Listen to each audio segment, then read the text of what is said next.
जय माँ शक्ति। कैसे हो भक्तों?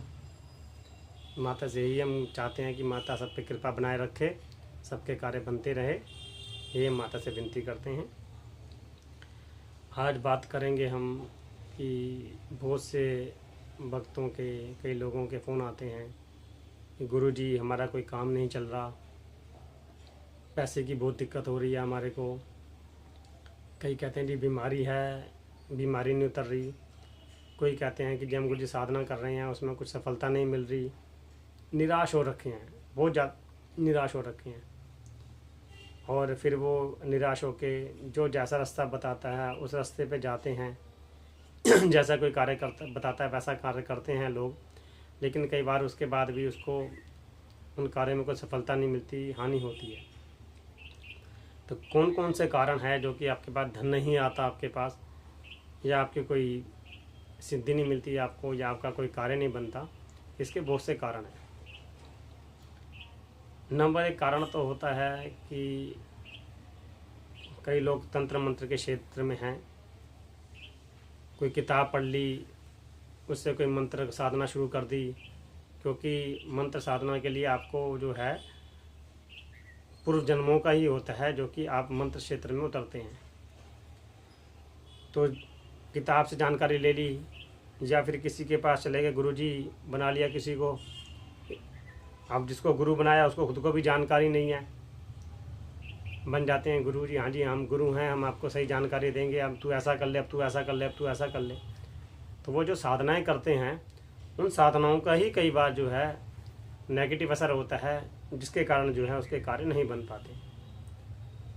और कुछ व्यक्ति ऐसे हैं जो नेगेटिव कैटेगरी की ही साधना करते हैं, इस करके भी उनके कार्य नहीं बन पाते, क्योंकि जो नकारात्मक ऊर्जा के जो शक्ति के कार्य करेगा और सोचे कि उससे उसके पास धन आ जाएगा, तो ऐसा संभव नहीं है। अगर धन चाहिए आपको अपनी तरक्की चाहिए, आपको आपका नाम चाहिए, तो उनके लिए विशेष साधनाएं होती हैं जो कि करनी पड़ती हैं, जो कि सब धन के लिए ही कार्य करती है, या आपकी तरक्की के लिए ही कार्य करती है। ये आपको सोचना होगा कि आपको तंत्र मंत्र के क्षेत्र में उतर के क्या कार्य करना है। आपको आपके कामकाज में बढ़ोतरी चाहिए, या आप चाहते हो कि आपका घर परिवार ठीक रहे, सुखी रहे, आप वो चाहते हो। जो आप चाहते हो उसी के लिए जो भी उचित साधना है वो करो आप। ज़रूरी नहीं कि आप हजारों माला जाप करो आप,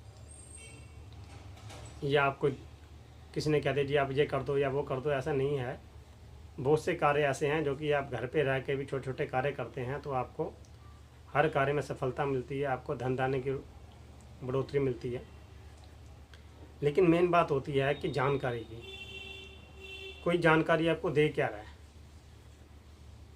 और उस जानकारी से आपको क्या लाभ हो रहा है। बहुत से आपने सुना होगा कि लोग कहते हैं जी साधना करनी है, सिद्ध गुरु के पास जाके करो साधना। तो सिद्ध गुरु होता क्या है, लोगों को ये भी जानकारी नहीं। सिद्ध गुरु वो होता है जिसने साधनाएं कर रखी हैं और साधना करके कोई सिद्धि प्राप्त कर रखी है, उसे कहते हैं सिद्ध गुरु।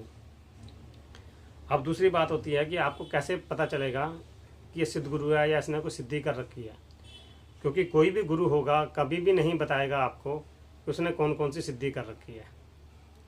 अगर सिद्धि कुछ और कर रखी होगी तो किसी और के बारे में जानकारी देगा, लेकिन जो उसकी असली सिद्धि होगी उसके बारे में आपको कभी भी वो जानकारी नहीं देगा।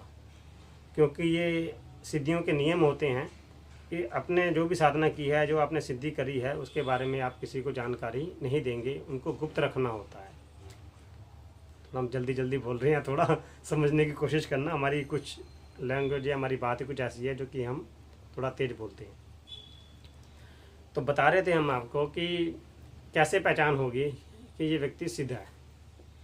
सबसे बड़ी पहचान तो ये होती है कि आपकी जो आत्मा है ना, वो आपको गवाही देती है कि हाँ भाई ये सिद्ध गुरु है या ये सिद्ध गुरु नहीं है।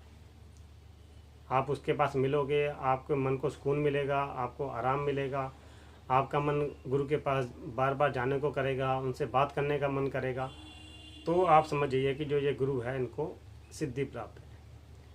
दूसरा होता है कि आपने किसी गुरु को कोई कार्य कहा कि गुरु जी हमारा ये कार्य करना है, या हमारे को ये कार्य में दिक्कत आ रही है। आपने गुरु के पास गए, उसको बोला, गुरु के पास के आप किसी भी व्यक्ति के पास बोले और आपने कहा जी ऐसा ऐसा कि मेरे को ये दिक्कत परेशानी है, इसको आप दूर कीजिए, और जो गुरु है या कोई व्यक्ति है उसने कह दिया हाँ भाई ठीक है जी मैं कर दूंगा, तेरे लिए ध्यान दूंगा, तेरा काम बन जाएगा।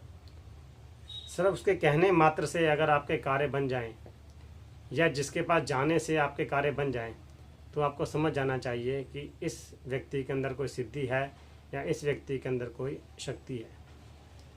इस प्रकार से आप सिद्ध गुरु को पहचान सकते हैं, और जिस प्रकार से जो भी आपको तरीका बताते हैं आप वो तरीका अपनाएं, अवश्य लाभ होगा इसका।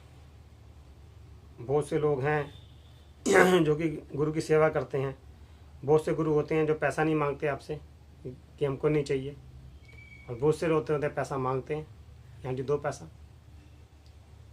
हमारे पास भी बहुत से लोग आते हैं, गुरु जी आप पैसा मांगते हो। हम नहीं मांगते पैसा। हम अगर पैसा लेंगे तो हमने पैसा अगर हम ले लेंगे तो हमने किस काम आएगा? हमने संस्था बना रखी है, हम इसलिए पैसा मांगते हैं कि उस संस्था के माध्यम से लोग जुड़ के उनका कार्य हो सके।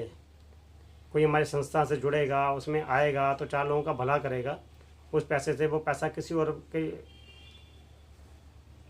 काम में लगाया जाए, इसलिए पैसा मांगते हैं।